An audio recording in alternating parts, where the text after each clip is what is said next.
नमस्कार, आप देख रहे हैं खजाना खबरों का। आपके साथ मैं हूं डॉक्टर दरुद कुमार। आज बात करते हैं कोसी नदी से संबंधित, क्योंकि पहले भी मैंने इत्तला दिया था, पहले भी मैंने आगाज किया था, पहले भी मैंने आवाज उठाया था। खजाना खबरों का जो नज़र था पहले भी था और पहले भी हमने न्यूज बनाया था।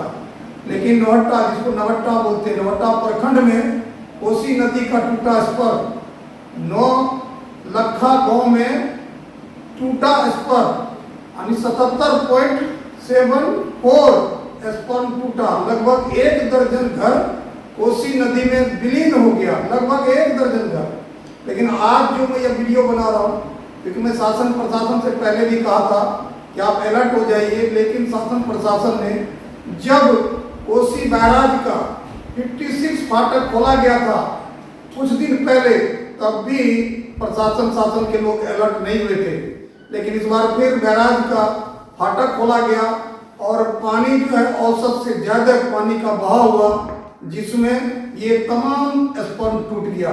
जिसमें नवट्टा, बोलचाल की भाषा में नवट्टा बोलते हैं, नवट्टा प्रखंड में कोसी नदी का जो टूटा स्पर्म, मतलब उसमें 1 दर्जन घर से ज्यादा बह गए, विलीन हो गए।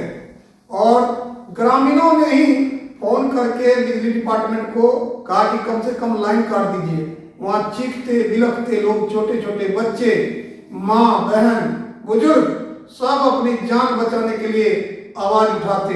लेकिन खजाना खबरों का एक सवाल पूछता सरकार से कि क्या सरकार का फर्ज नहीं है?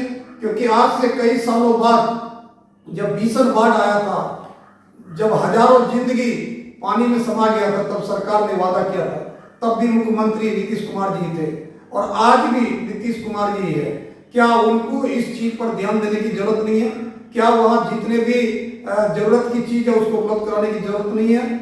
बहुत सारे सवाल है। लेकिन खजाना खबरों का आपके तमाम जो उधर लोग रह रहे, सहरसा, सुपौल और ये जो अररिया, खगड़िया, ये जितने भी लोग हैं रहने वाले, उनसे यही कहना चाहते हैं कि आज अपने परिजनों की मदद करिए, क्योंकि आप अपने परिजनों की सहायता करिए, खुद बचिए, उनको भी बचाइए।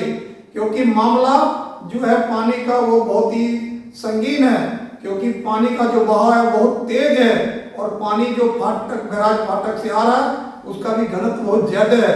और ऐसे में बारिश अभी हो रही है, बारिश जो है रुकने का नाम नहीं ले रहा, और जिस वजह से बैराज का पानी छोड़ा जा रहा है।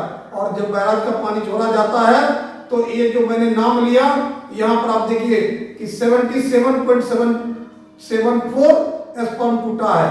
आप इसी से अंदाजा लगाइए कि क्या भयावह मंजर होगा, क्या भयावह वहाँ की स्थिति होगी, और वहाँ रहने वाले जान माल और लोग, उनकी क्या चिंता परेशानी रही होगी। तो खजाना खबरों का यही कहता है कि जो स्थानीय प्रशासन है, कम से कम वो भी मुस्तैदी से वहाँ अपने पार्टिसिपेट करे, वहाँ के लोगों को सहायता पहुँचाए, क्योंकि वहाँ खाने पीने की भी असुविधा हो गई होगी, क्योंकि बहुत सारा चीज पानी में बह गया है। और ये जो औसत है ये बढ़ता ही जा रहा है, क्योंकि जो मंजर है वो भयावह है। उस भयावह मंजर में सहायता की जरूरत है, चाहे वो लोगों के द्वारा सहायता मिले, सरकार के द्वारा सहायता मिले, या स्थानीय प्रशासन के द्वारा सहायता मिले। और जिनके रिश्तेदार लोग हैं वहां पर, वो खास तौर पर इस बात को ज्यादा संज्ञान ले, क्योंकि ज्यादा जरूरी है उनको सहायता पहुंचाने का। क्योंकि जिस तरह से नवट्टा प्रखंड में कोसी नदी का टूटा स्पर्म, नौलखा गांव में टूटा स्पर्म, और ये जो है लगभग 1 दर्जन घर कोसी नदी में विलीन हो गया, यह चिंता का विषय है। यह चिंता का विषय मानवता के लिए, यह चिंता का विषय है हमारे बिहार राज्य के लिए, यह चिंता का विषय है सुपौल, सहरसा, खगड़िया, भागलपुर, मुंगेर, ये तमाम जो है जो कोसी नदी के एरिया में पड़ता है। क्योंकि जब जब बाढ़ की संभावना होती है तो इन एरिया में जो बसे हुए लोग हैं, इन तमाम एरिया में भौगोलिक स्थिति जो है वो डूब जाता है, वहाँ पानी का जो बहाव बहुत तेजी से है, तो उसमें जो है सहायता पहुंचानी चाहिए। और जो भी है इसमें सहायता करने के लिए खासतौर पर लोकल प्रशासन, राज्य प्रशासन और तमाम। लेकिन एक सवाल है, कहाँ है वो लोग जो सहरसा में एम्स को लेकर जो सहरसा बंद का आह्वान किया था? आज वो लोग कहाँ हैं जब सहरसा के नवट्टा में ये जो नौलखा गांव में कोसी का पानी के द्वारा वहां घर विलीन हो गए, क्या उनको मदद करने के लिए बंद नहीं की जा सकती? आज सवाल पूछता खजाना खबरों का कि वो लोग कहाँ हैं, कौन थे वो लोग जो लोग एम्स को मानवता के आधार पर ही एम्स के लिए सहरसा का बंदी किया था, सहरसा को जाम किया था, सहरसा में सारे काम ठप किए थे। आज नौलखा यानी नवट्टा में नौलखा गांव में आज जो तबाही है उसके लिए क्या उनका कोई फर्ज नहीं बनता? कहाँ है वो लोग? उन लोगों को भी आगे आना चाहिए और सहरसा बंद करना चाहिए, क्योंकि नवट्टा जो है वो सहरसा का हिस्सा है, सहरसा का ही पार्ट है। और कहते हैं जो शहरी इलाके लोग भी भयभीत है, क्योंकि जब नवट्टा में पानी आ जाता है तो वो पानी सहरसा के भी शहरी इलाके में घुस जाता है, और इससे पहले कि ज्यादा से ज्यादा परेशानी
खजाना खबरों की ओर से यही सवाल छोड़ के जा रहे हैं कि क्या आप लोग इस मदद के लिए आगे आ रहे हैं?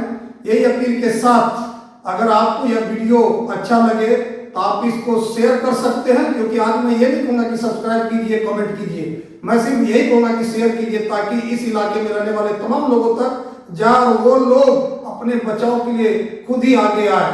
बहुत बहुत धन्यवाद। जय हिंद, जय भारत।